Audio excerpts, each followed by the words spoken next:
అందరికీ నమస్కారం. దేశవ్యాప్తంగా నీట్ పేపర్ లీక్ సంబంధించి జరుగుతున్నటువంటి ఉద్యమాన్ని చూసాం.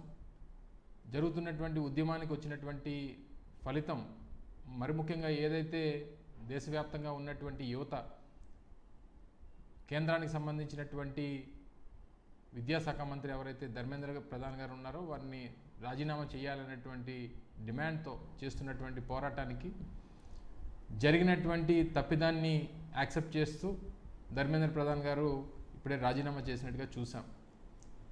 అయితే ఇదే అంశం ఈరోజు ఆంధ్రప్రదేశ్ రాష్ట్రానికి సంబంధించి డిఎస్సికి సంబంధించినటువంటి అవకతవకలు, జరిగినటువంటి పేపర్ లీకు, వచ్చినటువంటి అభియోగాలు, వీటి అన్నిటికీ సంబంధించినటువంటి విషయంలో మరి రాష్ట్రానికి సంబంధించినటువంటి విద్యాశాఖ మంత్రి నారా లోకేష్ గారు ఎప్పుడు రాజీనామా చేస్తారనేటువంటిది ఈ రాష్ట్ర ప్రజలందరూ కూడా ఎదురు చూస్తున్నటువంటి అంశం. ఎందుకంటే కేంద్రంలో నీట్ పేపర్ లీక్ సంబంధించి అంశం బయటకు వచ్చినప్పుడు తక్షణమే ఆ పరీక్షను రద్దు చేశారు, తిరిగి పరీక్షను నిర్వహించారు. దాని మీద సిబిఐ ఎంక్వైరీని వేయడం జరిగింది. సో ఒక ప్రక్రియ అనేటువంటిది నడుస్తూ ఉంది. కానీ కేంద్రంలో ఉన్నటువంటి కేంద్ర మంత్రి ధర్మేంద్ర ప్రధాన్గా ఉన్నటువంటి కేంద్ర మంత్రి వారు ఏదైతే ఈ వచ్చినటువంటి ఈ పోరాటంతో వారికి దిగొచ్చి రాజీనామా చేసినటువంటి ఘటనని ఈరోజు చూసాం. అయితే మరి రాష్ట్రంలో ఉన్నటువంటి విద్యాశాఖ మంత్రి నారా లోకేష్ గారు జరిగినటువంటి అవకతవకల మీద ఎక్కడా కూడా దాని మీద స్పందించడం కానీ, జరిగినటువంటి తప్పిదాన్ని యాక్సెప్ట్ చేయడం కానీ, లేదా ఒక ఎంక్వైరీని వేయడం కానీ ఏది కూడా చేయలేదు.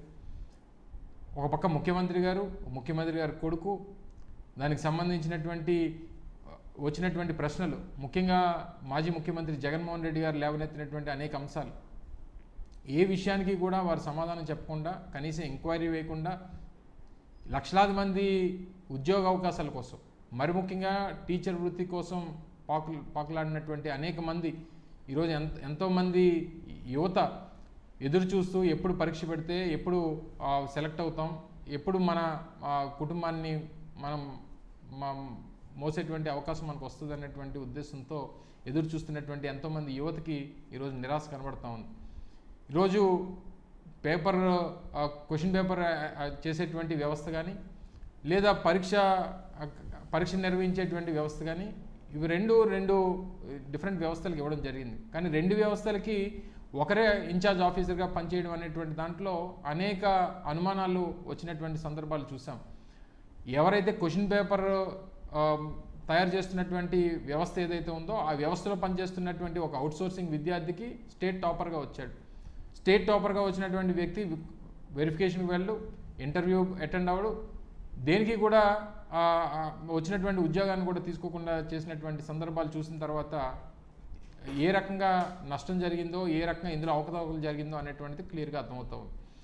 మరి ముఖ్యంగా స్పోర్ట్స్ కోటాలో ఏదైతే ఫేక్ సర్టిఫికెట్స్ పెట్టి ఈరోజు ఉద్యోగ అవకాశాలు తెచ్చుకున్నటువంటి వారు, దీనికి అంతా కూడా ఎవరు దీంట్లో ఉన్నారు అనేటువంటి విషయం మీద అనేక ప్రశ్నలు పరీక్ష రాసినటువంటి విద్యార్థులకు ఉన్నప్పుడు ఏ ఒక్కరు కూడా ప్రభుత్వం నుంచి స్పందించాల్సినటువంటి బాధ్యత తీసుకోవాల్సినటువంటి ముఖ్యమంత్రి కానీ, విద్యాశాఖ మంత్రి కానీ మాట్లాడినటువంటి పరిస్థితులు ఉన్నాయి.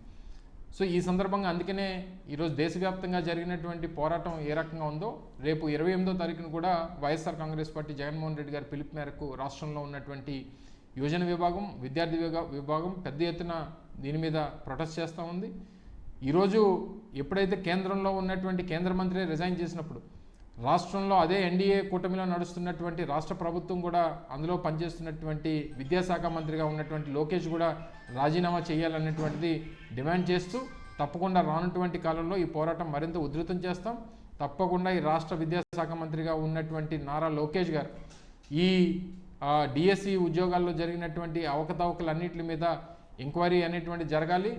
తప్పకుండా దీంట్లో దోషులు ఎవరైతే ఉన్నారో వారు బయటకు రావాలి. తప్పకుండా దీంట్లో ఈ జరిగినటువంటి తప్పిదానికి రాష్ట్ర ముఖ్యమంత్రి, ఈ రాష్ట్ర విద్యాశాఖ మంత్రి కారకులు అనేటువంటిది ప్రజలు నమ్ముతూ ఉన్నారు.